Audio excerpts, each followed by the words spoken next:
everybody. I'm Wendy, and this is Karen, and we're from LiceDoctors.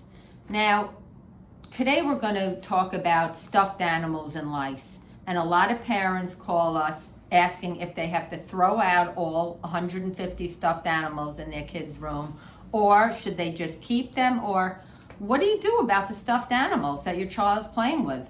Okay, first of all, you do not need to throw away your stuffed animals. You don't even need to bag the stuffed animals.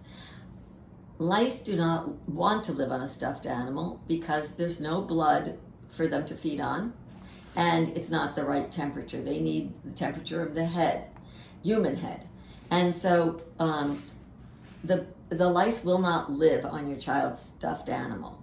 Now, it may live for several hours on the stuffed animal. So say you've been treated and your child is lice free, and that night the child wants to sleep with her stuffed animals. Well, theoretically, there might be a couple of lice there. We will, at LiceDoctors, will leave you with a follow-up plan so that the lice cannot get back into the hair. Okay, that's key. You want to have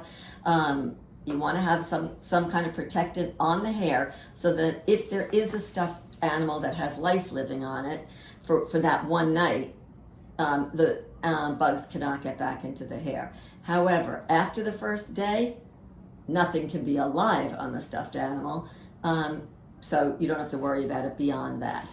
Well, that's good to know, because a lot of parents call us and they want to know if they actually have to treat the stuffed animal the same way as they're treating the child. Okay, so that's not necessary. Also, keep in mind that your child may be a little upset about having head lice, and the stuffed animal provides that child with comfort and security. So if you take away her blankie or her best friend stuffed animal, it's going to add to the trauma, which you definitely don't want to do, especially since the stuffed animal is not going to be harmful to your child as long as you have some kind of follow-up on the night of the treatment.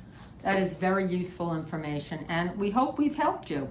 And if you have any questions, you can call LiceDoctors at 800-224-2537, and we will help you.